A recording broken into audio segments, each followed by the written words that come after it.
correct determination of the volume status of the patient represents a fundamental step in clinical evaluation. In many critically ill patients, hypovolemia might result in reduced tissue perfusion, while fluid overload can lead to organ congestion with associated morbidity and mortality. Volumic assessment is essential to guide clinicians in treatment and might have a potential prognostic implication. The standard monitoring tool for assessing central venous pressure is the central venous catheter. However, due to its invasiveness, infectious and thrombotic complications are considered major concerns. In this context, point-of-care ultrasonography might be a reliable alternative for volume estimation. History, physical findings, and laboratory tests have limited sensitivity and specificity to assess relative intravascular volume or volume responsiveness. Moreover, the clinical determination of relative intravascular volume and prediction of response to a volume intervention might be more difficult in hospitalized or critically ill patients because they are frequently not in a steady state and may have mismatch between relative intravascular volume and blood pressure or between intravascular and extravascular volume.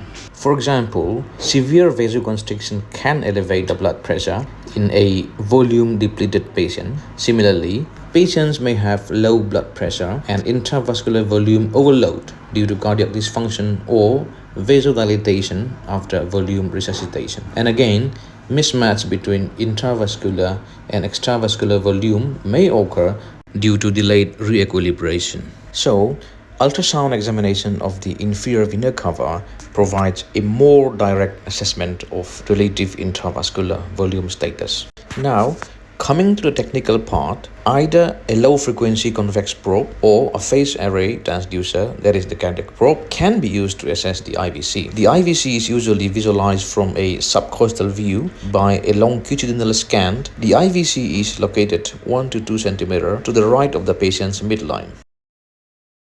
In case of a suboptimal or unavailable subcostal window, a coronal transhepatic scan along the posterior axillary line may be an effective alternative. According to Kaplan et al., the IVC has to be measured 3 to 4 cm from the right atrium or approximately 1 cm distal to the hepatic vein inlet to the IVC. Some authors suggest that measurements should be acquired within 1.5 cm from the IVC to right atrial junction. In this image, a low-frequency probe, the convex probe or the curvilinear probe, is used for scanning the IVC. A phase array probe, also known as the cardiac probe, can also be used for scanning the IVC. Now, you can see the right atrium and the IVC junction, also the hepatic vein draining into the IVC, and the liver acting as acoustic window. In cases where the subxiphoid scanning is not possible due to surgery or pregnancy or any other problems, coronal scan along the posterior axillary line, or some literature says mid-axillary line, is possible. And this is how the IVC and the aorta are seen in the coronal scan. Remember that the aorta is farther away from the IVC. Now, B mode is used for the identification of the IVC, and then the M mode is applied with a sweep velocity set at 25 to 50 mm per second, depending on the respiratory rate, to capture at least 3 respiratory cycles. Now, if you look at this image, the lower part of the image shows M mode tracings. Here, you can apply the IVC measurements. The maximum IVC diameter would be measured at the end expiration, just before inspiration, known as IVC max, and the minimum IVC diameter measured during inspiration, known as IVC minimum. Using these measurements, you can calculate IVC distensibility index. Now, one may ask, why inferior vena cava and not subclavian vein or internal jugular vein for assessment of fluid status as well as fluid responsiveness?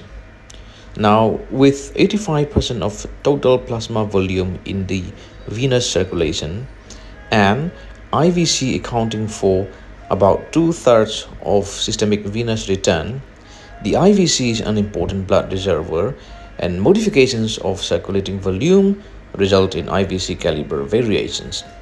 In fact, subclavian or proximal axillary and internal jugular veins are alternative sites with comparable reliability. Estimation of volume status by measuring the static diameter of the IVC and also dynamic respiratory fluctuations has been investigated in various clinical settings. Nevertheless, results are often conflicting and uncertain, as hypervolemia and hypovolemia are not the only factors affecting IVC diameter. However, evidence of a flat vena cava, that is IVC diameter less than 9 mm at multiple levels, is associated with significant hypovolemia in trauma patients.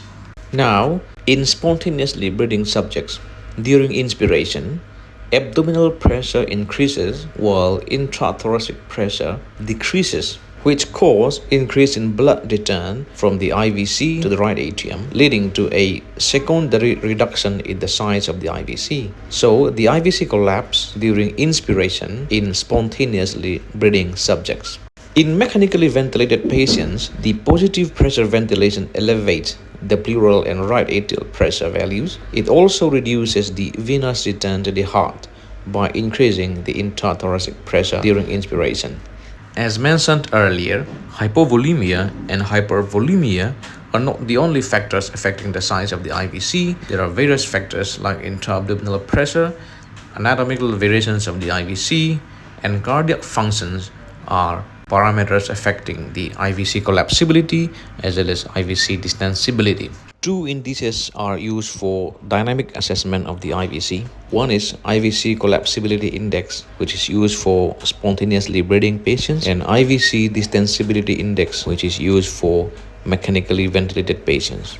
Coming to the most important part, according to the current American and European guidelines, an IVC diameter less than or equal to 2.1 cm and a collapsibility of more than 50% during inspiration suggests a right atrial pressure between 0 to 5 mm of mercury, while a diameter of more than 2.1 cm with less than 50% inspiratory collapse indicates a high right atrial pressure of 10 to 20 mm of mercury. Now, a mean pressure of about 8 mm of mercury is used if the clinical picture does not follow the proposed pattern.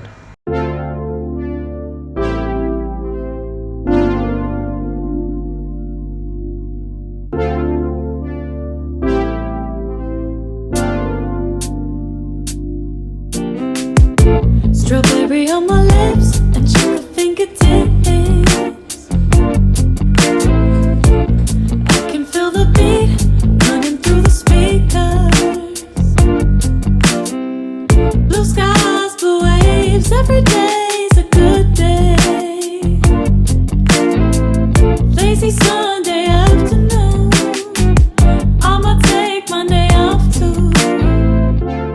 Ooh, got me so in love with the summer days. Ooh, got me feeling dizzy from the summer haze. 'Cause we got the sunshine by the poolside,